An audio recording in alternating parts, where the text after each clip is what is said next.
नमस्कार। स्वागत है आप सभी का मेरे चैनल कहानियाँ अनेक रंगों की पर। तो हाजिर हूँ एक बार फिर मानव जीवन के एक और पहलू को दर्शाती कहानी के साथ, जिसके रचनाकार हैं कभी न खत्म होने वाले कहानियों के संसार से हमें परिचित कराने वाले लेखक मुंशी प्रेमचंद जी की, जिनकी लेखनी से मानव जीवन का शायद ही कोई ऐसा रंग हो जो अछूता रह गया हो। तो चलिए ले चलते हैं आपको कहानियों की दुनिया में। आशा है आपको कहानी पसंद आएगी, और अगर कहानी पसंद आए तो वीडियो को लाइक और चैनल को सब्सक्राइब करना ना भूलें। और कौन कौन सी कहानी आप सुनना चाहते हैं कमेंट बॉक्स में साझा करें। तो लीजिए, प्रस्तुत है कहानी प्रायश्चित। दफ्तर में जरा देर से आना अफसरों की शान है। जितना ही बड़ा अधिकारी होता है उतनी ही देर में आता है, पर इतना ही सवेरे जाता भी है। चपरासी की हाजिरी 24 घंटे की है, वह छुट्टी पर भी नहीं जा सकता, अपना एवज देना पड़ता है। खैर, जब बरेली जिला बोर्ड के हेड क्लर्क बाबू मदारी लाल 11 बजे दफ्तर आए, तब मानो दफ्तर नींद से जाग उठा।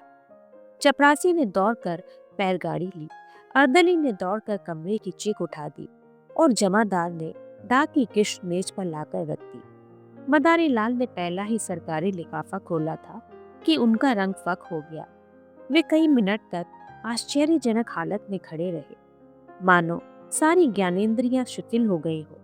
उन पर बड़े बड़े आघात हो चुके थे, पर इतने बदहवास वे कभी ना हुए थे। बात यह थी कि बोर्ड के सेक्रेटरी की जो जगह 1 महीने से खाली थी, सरकार ने सुबोध चंद को वह जगह दी थी। और सुबोध चंद वह व्यक्ति था जिसके नाम ही से मदारी लाल को घृणा थी। वह सुबोध चंद जो उनका सहपाठी था, जिसे जग देने को उन्होंने कितने ही चेष्टा की पर कभी सफल न हुए थे, वही सुबोध आज उनका अफसर होकर आ रहा था। सुबोध की इधर कई सालों से कोई खबर न थी। इतना मालूम था कि वह फौज में भर्ती हो गया था। मदारी लाल ने समझा वही मर गया होगा, पर आज वह मानो जी उठा और सेक्रेटरी होकर आ रहा था। मदारी लाल को उसकी मातहती में काम करना पड़ेगा। इस अपमान से तो मर जाना कहीं अच्छा था। सुबोध को स्कूल और कॉलेज की सारी बातें अवश्य ही याद होंगी। मदारी लाल ने उसे कॉलेज से निकलवा देने के लिए कई बार मंत्र चलाए, झूठे आरोप किए, बदनाम किया। क्या सुबोध सब कुछ भूल गया होगा? नहीं, कभी नहीं। वह आते ही पुरानी कसर निकालेगा। मदारी बाबू को अपनी प्राण रक्षा का कोई उपाय न सूझता था। मदारी और सुबोध के ग्रहों में विरोध था। दोनों एक ही दिन एक ही शाला में भर्ती हुए थे, और पहले ही दिन से दिल में ईर्ष्या और देश की वह चिंगारी पड़ गई थी जो आज 20 वर्ष बीतने पर भी न बुझी थी। सुबोध का अपराध यही था कि वह मदारी लाल से हर एक बात में बड़ा हुआ था। डील डॉल, रंग रूप, रीति व्यवहार, विद्या विधि, ये सारे मैदान उसके हाथ में थे। मदारी लाल ने उसका ये अपराध कभी क्षमा नहीं किया। सुबोध 20 वर्ष तक निरंतर उनके हृदय का कांटा बना रहा। जब सुबोध डिग्री लेकर अपने घर चला गया और मदारी फेल होकर इस दफ्तर में नौकर हो गया, तब उनका चित्त शांत हुआ। किंतु जब यह मालूम हुआ कि सुबोध बसरी जा रहा है, जब तो मदारी लाल का चेहरा खिल उठा। उनके दिल से वह पुरानी फांस निकल गई। पर हाय हतभाग्य, आज वह पुराना नासूर शतगुण टीस और जलन के साथ खुल गया। आज उनकी किस्मत सुबोध के हाथ में थी। ईश्वर इतना अन्यायी है, विधि इतनी कठोर। जब जरा चित्त शांत हुआ, तब मदारी ने दफ्तर के क्लर्कों को सरकारी हुक्म सुनाते हुए कहा, अब आप लोग जरा हाथ पांव संभाल कर रहिएगा। सुबोध चंद वे आदमी नहीं जो भूलों की क्षमा कर दे। एक क्लर्क ने पूछा, क्या बहुत सख्त है? मदारी लाल ने मुस्कुराकर कहा, वह तो आप लोगों को 2-4 दिन में ही मालूम हो जाएगा। मैं अपने मुंह से किसी की क्यों शिकायत करूं? बस चेतावनी दे दी कि जरा हाथ पांव संभाल कर रहिएगा। आदमी योग्य है, पर बड़ा ही क्रोधी, बड़ा दम्भी। गुस्सा तो उसकी नाक पर रहता है। खुद हजारों हजम कर जाए और डकार तक ना ले, पर क्या मजाल कि कोई मातहत एक कौड़ी भी हजम कर जाए। ऐसे आदमी से ईश्वर ही बचाए। मैं तो सोच रहा हूँ कि छुट्टी लेकर घर चला जाऊं। दोनों वक्त घर पर हाजिरी बजानी होगी। आप लोग आज से सरकार के नौकर नहीं, सेक्रेटरी साहब के नौकर है। कोई उनके लड़के को पढ़ाएगा, कोई बाजार से सौदा सुलभ लाएगा, और कोई उन्हें अखबार सुनाएगा। और चपरासियों के तो शायद दफ्तर में दर्शन ही ना हो। इस प्रकार सारे दफ्तर को सुबोध चंद की तरफ से भड़काकर मदारी लाल ने अपना कलेजा ठंडा किया। इसके एक सप्ताह बाद सुबोध चंद गाड़ी से उतरे। तब स्टेशन पर दफ्तर के सब कर्मचारियों को हाजिर पाया। सब उनका स्वागत करने आए थे।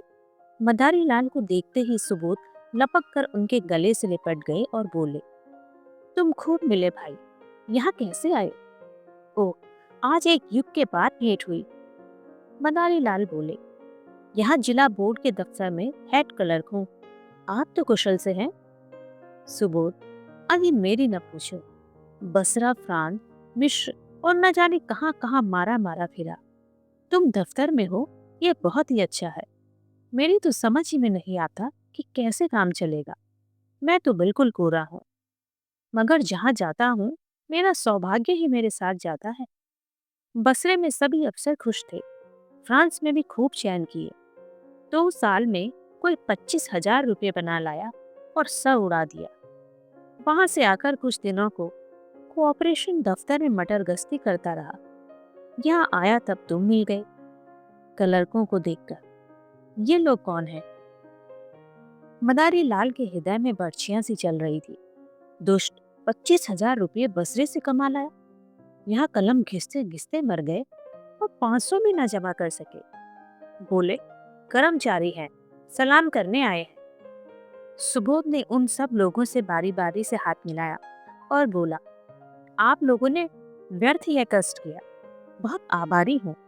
मुझे आशा है कि आप सब सज्जनों को मुझसे कोई शिकायत ना होगी। मुझे अपना अफसर नहीं, अपना भाई समझिए। आप सब लोग मिलकर इस तरह काम कीजिए कि बोर्ड की नेकनामी हो और मैं भी सुरखरू रहूं। आपके हेड क्लर्क साहब तो मेरे पुराने मित्र और लंगोटिया यार हैं। एक वाक चतुर क्लर्क ने कहा, हम सब हुजूर के ताबेदार हैं, यथाशक्ति आपको असंतुष्ट न करेंगे, लेकिन आदमी ही है, अगर कोई भूल हो भी जाए तो हुजूर उसे क्षमा करेंगे। सुबोध ने नम्रता से कहा, यही मेरा सिद्धांत है और हमेशा से यही सिद्धांत रहा है। जहाँ रहा, मात हतों से मित्रों का सा बर्ताव किया। हम और आप दोनों ही किसी तीसरे के गुलाम हैं। फिर रौब कैसा और अफसरी कैसी? हाँ, हमें नेक नियति के साथ अपना कर्तव्य पालन करना चाहिए। जब सुबोध से विदा लेकर कर्मचारी लोग चले गए, तब आपस में बातें होने लगी।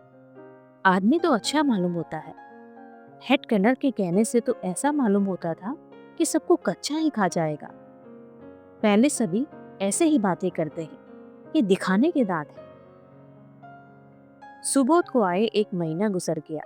बोर्ड के क्लर्क, अर्दली, चपरासी सभी उसके बर्ताव से खुश हैं। वह इतना प्रसन्नचित है, इतना नम्र है कि जो उससे एक बार मिला है, सदैव के लिए उसका मित्र हो जाता है। कठोर शब्द तो उसकी जुबान पर आता ही नहीं। इनकार को भी वह अप्रिय नहीं होने देता।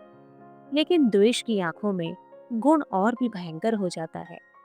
सुबोध के ये सारे सद्गुण मदारी लाल की आंखों में खटकते रहते। उसके विरुद्ध कोई ना कोई गुप्त षड्यंत्र रचते ही रहते। पहले कर्मचारियों को भड़काना चाहा, सफल ना हुए। बोर्ड के मेंबरों को भड़काना चाहा, मुंह की खाई। ठेकेदारों को उबारने का बीड़ा उठाया, लज्जित होना पड़ा। वे चाहते थे कि फुस में आग लगाकर दूर से तमाशा देखें। सुबोध से यूं हंसकर मिलते, यूं चिकनी चुपड़ी बातें करते, मानो उसके सच्चे मित्र हो, पर घात में लगे रहते। सुबोध में सब गुण थे, पर आदमी पहचानना न जानते थे। वे मदारी लाल को अब भी अपना दोस्त समझते थे। एक दिन मदारी लाल सेक्रेटरी साहब के कमरे में गए, तब कुर्सी खाली देखी। वे किसी काम से बाहर चले गए थे। उनकी मेज पर 5,000 के नोट पुलिंदे में बंधे हुए रखे थे। बोर्ड के मदरसों के लिए कुछ लकड़ी के सामान बनवाए गए थे। उसी के दाम थे। ठेकेदार वसूली के लिए बुलाया गया था। आज ही सेक्रेटरी साहब ने चेक भेजकर खजाने से रुपये मंगवाए थे। मनारी लाल ने बरामदे में झांक कर देखा, सुबोध का कहीं पता नहीं। उनकी नीयत बदल गई। ईर्ष्या में लोभ का सम्मिश्रण हो गया। कांपते हुए हाथों से पुलिंदे उठाए, पतलून की दोनों जेबों में भरकर तुरंत कमरे से निकले और चपरासी को पुकार कर बोले, बाबूजी भीतर हैं। चपरासी आप ठेकेदार से कुछ वसूल करने की खुशी में फूला हुआ था। सामने वाले तमोली की दुकान से आकर बोला, जी नहीं, कचहरी में किसी से बातें कर रहे हैं, अभी अभी तो गए हैं। मदारी लाल ने दफ्तर में आकर एक क्लर्क से कहा, यह मिसिल ले जाकर सेक्रेटरी साहब को दिखाओ। क्लर्क मिसिल लेकर चला गया। जरा देर से लौटकर बोला, सेक्रेटरी साहब कमरे में ना थे, फाइल मेज पर रखाया। मदारी लाल ने मुंह सिकोड़कर कहा, कमरा छोड़कर कहाँ चले जाया करते हैं, किसी दिन धोखा उठाएंगे। क्लर्क ने कहा, उनके कमरे में दफ्तर वालों के सिवा और जाता ही कौन है। मदारी लाल ने तीव्र स्वर से कहा, तो क्या दफ्तर वाले सबके सब देवता है? कब किसकी नीयत बदल जाए कोई नहीं कह सकता। मैंने छोटी छोटी रकमों पर अच्छे अच्छों की नीयतें बदलते देखी है। इस वक्त हम सभी सहा है, लेकिन अवसर पाकर शायद ही कोई चूके। मनुष्य की यही प्रकृति है।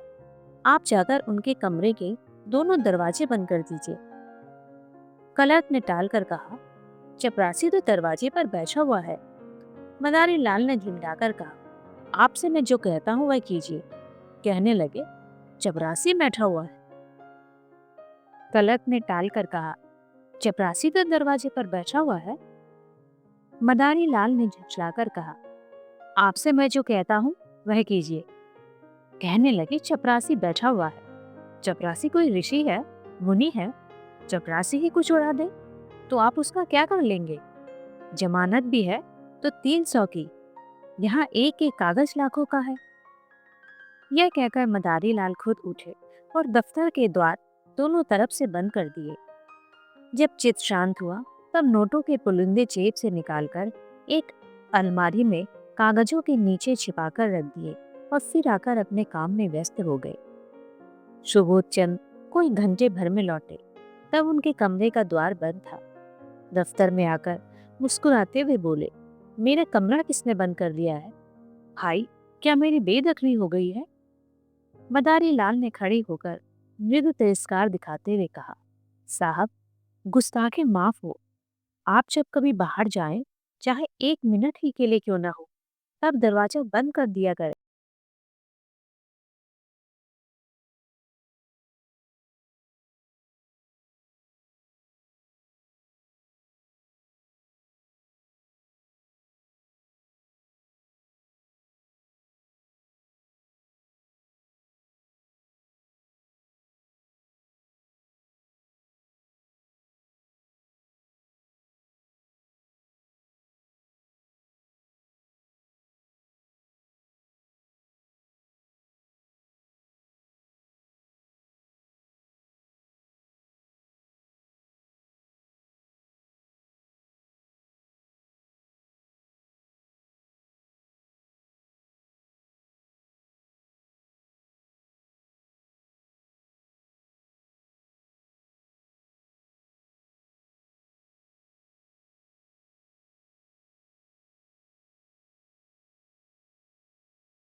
उठाकर रख दिए। यही बात है, मैं व्यर्थ ही इतना घबरा रहा हूँ। छी। तुरंत दफ्तर में आकर मदारी लाल से बोले, आपने मेरी मेज से नोट तो उठाकर नहीं रख दिए। मदारी लाल ने भौचक्के होकर कहा, क्या आपकी मेज पर नोट रखे हुए थे? मुझे तो खबर ही नहीं है। अभी पंडित सोहनलाल एक फाइल लेकर आए थे, तब आपको कमरे में न देखा। जब मुझे मालूम हुआ कि आप किसी से बातें करने चले गए हैं, तब दरवाजे बंद करा दिए। क्या कुछ नोट नहीं मिल रहे? सुबोध आंखें फैलाकर बोले, अरे साहब, पूरे 5,000 के हैं, अभी अभी चेक गुनाया है। मदारी लाल ने सिर पीट कर कहा, पूरे 5,000? हे भगवान, आपने मेज पर खूब देख लिया है। अजी 15 मिनट से तलाश कर रहा हूँ। चपरासी से पूछ लिया कि कौन कौन आया था। आइए, जरा आप लोग भी तलाश कीजिए, मेरे तो होश उड़े गए। सारा दफ्तर सेक्रेटरी साहब के कमरे की तलाशी लेने लगा। मेज, अलमारियां, संदूक सब देखे गए। रजिस्टरों के वर्क उलट पुलट कर देखे गए, मगर नोटों का कहीं पता नहीं। कोई उड़ा ले गया, अब इसमें कोई शुबह न था। सुबोध ने एक लंबी सांस ली और कुर्सी पर बैठ गए। चेहरे का रंग पक हो गया, जरा सा मुंह निकल आया। इस समय कोई उन्हें देखता तो समझता कि महीनों से बीमार है। मदारी लाल ने सहानुभूति दिखाते हुए कहा, गजब हो गया और क्या, आज तक कभी ऐसा अंधेर ना हुआ। मुझे यहाँ काम करते 10 साल हो गए, कभी धेने की चीज भी गायब ना हुई। मैं आपको पहले दिन सावधान कर देना चाहता था कि रुपये पैसे के विषय में होशियार रहिएगा, मगर सुननी थी, ख्याल ना रहा। जरूर बाहर से कोई आदमी आया और नोट उड़ाकर गायब हो गया। चपरासी का यही अपराध है कि उसने किसी को कमरे में जाने ही क्यों दिया। वह लाख कसम खाए कि बाहर से कोई नहीं आया, लेकिन मैं इसे मान नहीं सकता। यहाँ से तो केवल पंडित सोहनलाल एक फाइल लेकर गए थे, मगर दरवाजे से ही झांक कर चले आए। सोहनलाल ने सफाई दी, मैंने तो अंदर कदम ही नहीं रखा साहब। अपनी जवान बेटे की कसम खाता हूँ, जो अंदर कदम रखा भी हो। मदारी लाल ने माथा सिकोड़कर कहा, आप व्यर्थ में कसम क्यों खाते हैं? कोई आपसे कुछ कहता? सुबोध के कान में, बैंक में कुछ रुपये हो तो निकाल कर ठेकेदार को दे दीजिए, वरना बड़ी बदनामी होगी। नुकसान तो हो ही गया, अब उसके साथ अपमान क्यों हो? सुबोध ने करुण स्वर में कहा, बैंक में मुश्किल से 200-400 रुपये होंगे भाईजान। रुपये होते तो क्या चिंता थी, समझ लेता। जैसे 25,000 उड़ गए, वैसे ही 30,000 भी उड़ गए। यहाँ तो कफन को कौड़ी नहीं। उसी रात को सुबोध चंद ने आत्महत्या कर ली। इतने रुपयों का प्रबंध करना उनके लिए कठिन था। मृत्यु के पर्दे के सिवा उन्हें अपनी वेदना, अपनी विवशता को छुपाने की कोई और आड़ न थी। दूसरे दिन प्रातः चपरासी ने मदारी लाल के घर पहुंचकर आवाज दी। मदारी को रात भर नींद न आई थी, घबरा कर बाहर आया। चपरासी उन्हें देखते ही बोला, हुजूर, बड़ा गजब हो गया। सेक्रेटरी साहब ने रात को गर्दन पर छुरी फेर ली। मदारी लाल की आंखें ऊपर चढ़ गई, मुंह फैल गया और सारी देह सिहर उठी, मानो उनका हाथ बिजली के तार पर पड़ गया हो। छुरी फेरनी? जी हाँ, आज सवेरे मालूम हुआ। पुलिस वाले जमा है, आपको बुलाया है। लाश अभी पड़ी हुई है? जी हाँ, अभी डॉक्टरी होने वाली है। बहुत से लोग जमा हैं, सब बड़े बड़े अफसर जमा है हुजूर। लाश की ओर ताकते नहीं बनता। कैसा भला मानुष हीरा आदमी था। सब लोग रो रहे हैं। छोटे छोटे 2 बच्चे हैं, एक सयानी लड़की है ब्याने लायक। बहू जी को लोग कितना रोक रहे हैं, पर बार बार दौड़कर लाश के पास आ जाती है। कोई ऐसा नहीं जो रुमाल से आंखें ना पोंछ रहा हो। अभी इतने ही दिन आए हुए और सबसे कितना मेल जोल हो गया था। रुपये की तो कभी परवाह ही नहीं की, दिल दरिया था। मदारी लाल के सिर में चक्कर आने लगा। द्वार की चौखट पकड़कर अपने को संभाल न लेते तो शायद गिर पड़ते। पूछा, बहू जी बहुत रो रही थी? कुछ न पूछे हुजूर, पेड़ की पत्तियां झड़ी जाती हैं, आंख फूल कर गूलर हो गई है। कितने लड़के बतलाए तुमने? हुजूर 2 लड़के हैं और 1 लड़की। नोटों के बारे में भी बातचीत हो रही होगी?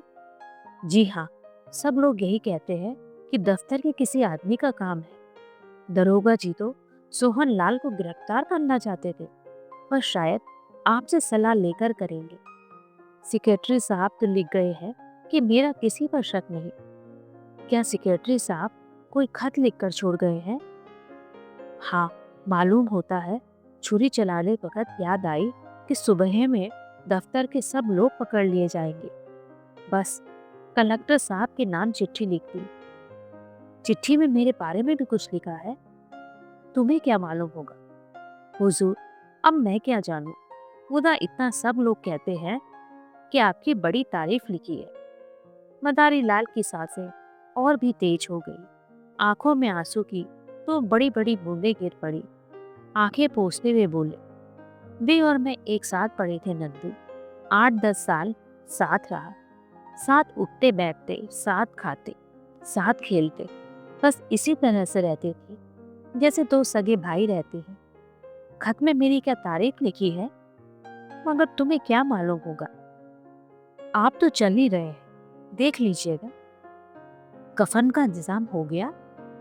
नहीं हुजूर, कहा ना, अभी लहास की डॉक्टरी होगी। मुदा आप जल्दी चलिए, ऐसा ना हो कोई दूसरा आदमी बुलाना आते हो। हमारे दफ्तर के सब लोग आ गए होंगे। जी हाँ, इस मोहल्ले से तो सभी थे।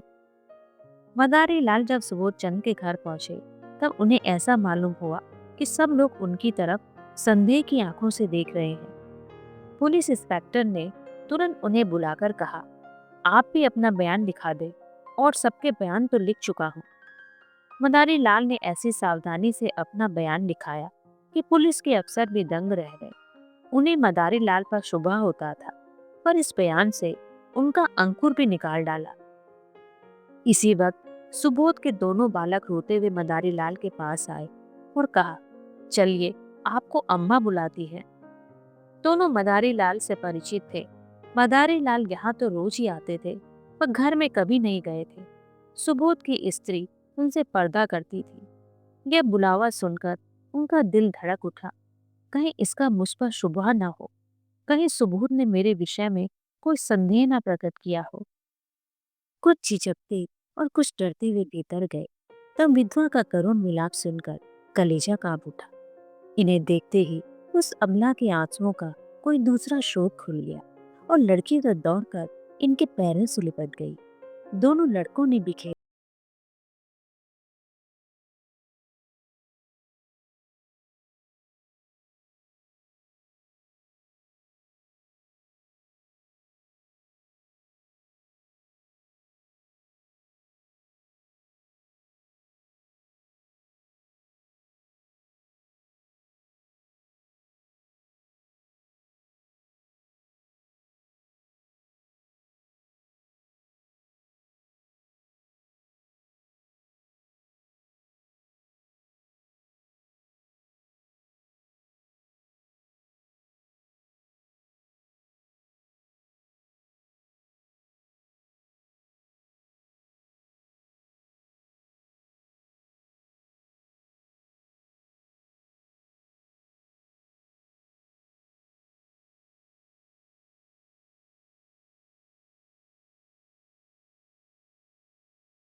मेरे साथ के खेले हैं। इस नगर में उनका सबसे परिचय है। रुपयों का प्रबंध आसानी से हो जाएगा। फिर ना जाने कब मन में यह बात समाई, मैं नसीबों जली ऐसी सोई की रात को मिनकी तक नहीं। क्या जानती थी कि वे अपनी जान पर खेल जाएंगे। मदारी लाल को सारा विश्व आंखों में तैरता हुआ मालूम हुआ। उन्होंने बहुत जब्त किया, मगर आंसू के प्रभाव को न रोक सके। रामेश्वरी ने आंखें पोंछ कर फिर कहा, भैया जी, जो कुछ होना था वह तो हो चुका, लेकिन आप उस दुष्ट का पता जरूर लगाइए जिसने हमारा सर्वनाश कर लिया। ये दफ्तर के किसी आदमी का काम है। वे तो देवता थे, मुझसे यही कहते रहे कि मेरा किसी पर संदेह नहीं, पर है ये किसी दफ्तर वाले का ही काम। आपसे केवल इतनी विनती करती हूँ कि उस प्राणी को बचकर न जाने दीजिएगा। पुलिस वाले शायद कुछ रिश्वत लेकर उसे छोड़ दे। आपको देखकर उनका ये हौसला ना होगा। अब हमारे सिर पर आपके सिवा कौन है, किससे अपना दुख कहे। लाश की यह दुर्गति भी होने लिखी थी। मदारी लाल के मन में एक बार ऐसा उबाल उठा कि सब कुछ खोल दे, साफ कह दे, मैं ही वह दुष्ट हूँ, वह अधम, वह पामर हूँ। विधवा के पैरों पर गिर पड़े और कहे, वही छुरी इस हत्यारे की गर्दन पर फेर दो। पर जबान न खुली। इसी दशा में बैठे बैठे उनके सिर में ऐसा चक्कर आया कि वे जमीन पर गिर पड़े। तीसरे पहर लाश की परीक्षा समाप्त हुई। अर्थी जलाशय की ओर चली। सारा दफ्तर, सारे हुक्काम और हजारों आदमी साथ थे। दाह संस्कार लड़कों को करना चाहिए था, पर लड़के नाबालिग थे। इसलिए विधवा चलने को तैयार हो रही थी कि मदारी लाल ने जाकर कहा, बहू जी, ये संस्कार मुझे करने दो। तुम क्रिया पर बैठ जाओगी तो बच्चों को कौन संभालेगा। सुबोध मेरे भाई थे। जिंदगी में उनके साथ कुछ सलूक न कर सका। अब जिंदगी के बाद मुझे दोस्ती का कुछ हक अदा करने दो। आखिर मेरा भी तो उन पर कुछ हक था। रामेश्वरी ने रोकर कहा, आपको भगवान ने बड़ा उदार हृदय दिया है भैया जी, नहीं तो मरने पर कौन किसको पूछता है। दफ्तर के और लोग जो आधी आधी रात तक हाथ बांधे खड़े रहते थे, झूठी बात पूछने न आए कि जरा ढांढस होगा। मदारी लाल ने दान संस्कार किया। 13 दिन तक क्रिया पर बैठे रहे। 13वें दिन पिंडदान हुआ। ब्राह्मणों ने भोजन किया, भिखारियों को अन्न दान दिया गया, मित्रों की दावत हुई, और यह सब कुछ मदारी लाल ने अपने खर्च से किया। रामेश्वरी ने बहुत कहा कि आपने जितना किया उतना ही बहुत है। अब मैं आपको और जेरबार नहीं करना चाहती। दोस्ती का हक इससे ज्यादा और कोई क्या अदा करेगा। मगर मदारी लाल ने एक ना सुनी। सारे शहर में उनके यश की धूम मच गई। मित्र हो तो ऐसा हो। 16वें दिन विधवा ने मदारी लाल से कहा, भैया जी, आपने हमारे साथ जो उपकार और अनुग्रह किए हैं, उनसे हम मरते दम तक ऋणी नहीं हो सकते। आपने हमारी पीठ पर हाथ न रखा होता तो न जाने हमारी क्या दुर्गति होती। कहीं रूप की बिछां तो नहीं थी। अब हमें घर जाने दीजिए। वहां देहात में खर्च भी कम होगा और कुछ खेती बाड़ी का सिलसिला भी कर लूंगी। किसी न किसी तरह विपत्ति के दिन कट ही जाएंगे। इसी तरह हमारे ऊपर दया रखिएगा। मदारी लाल ने पूछा, घर पर कितनी जायदाद है। रामेश्वरी, जायदाद क्या है, एक कच्चा मकान है और 10-12 बीघे की काश्तकारी है। पक्का मकान बनवाना शुरू किया था, मगर रुपये पूरे न पड़े। अभी अधूरा पड़ा हुआ है। 10-12 हजार खर्च हो गए और अभी छत पड़ने की नौबत नहीं आई। मदारी लाल, कुछ रुपये बैंक में जमा है या बस खेती का ही सहारा है। विधवा, जमा तो एक पाई भी नहीं है भैया। उनके हाथ में रुपये रहने ही नहीं पाते थे, बस वही खेती का सहारा है। मदारी लाल, तो उन खेतों में इतनी पैदावार हो जाएगी कि लगान भी अदा हो जाए और तुम लोगों की गुजर बसर भी हो। रामेश्वरी, और कर ही क्या सकते हैं भैया जी, किसी न किसी तरह जिंदगी तो काटनी ही है। बच्चे ना होते तो मैं जहर खा लेती। मदारी लाल, और भी तो कर रहा है। विधवा, उसके विवाह की अब कोई चिंता नहीं। किसानों में ऐसे बहुत से मिल जाएंगे जो बिना कुछ लिए दिए विवाह कर लेंगे। मदारी लाल ने एक क्षण सोचकर कहा, अगर मैं कुछ सलाह दूं तो उसे मानेंगी आप। रामेश्वरी, भैया जी, आपकी सलाह न मानूंगी तो किसकी सलाह मानूंगी, और दूसरा है ही कौन। मदारी लाल, तो आप अपने घर जाने के बदले मेरे घर चलिए। जैसे मेरे बाल बच्चे रहेंगे वैसे ही आपके भी रहेंगे। आपको कष्ट ना होगा। ईश्वर ने चाहा तो कन्या का विवाह भी किसी अच्छे कुल में हो जाएगा। विधवा की आंखें सजल हो गई। बोली, मगर भैया, सोचिए। मदारी लाल ने बात काट कर कहा, मैं कुछ ना सोचूंगा और कुछ ना उसे सुनूंगा। क्या दो भाइयों के परिवार एक साथ नहीं रह सकते? सुबोध को मैं अपना भाई समझता था और हमेशा समझूंगा। विधवा का कोई उज्र न सुना गया। मदारी लाल सबको अपने साथ ले गए और आज 10 साल से उनका पालन कर रहे हैं। दोनों बच्चे कॉलेज में पढ़ते हैं और कन्या का एक प्रतिष्ठित कुल में विवाह हो गया है। मदारी लाल और उनकी स्त्री तन मन से रामेश्वरी की सेवा करते हैं और उनके इशारों पर चलते हैं। मदारी लाल सेवा से अपने पाप का प्रायश्चित कर रहे हैं।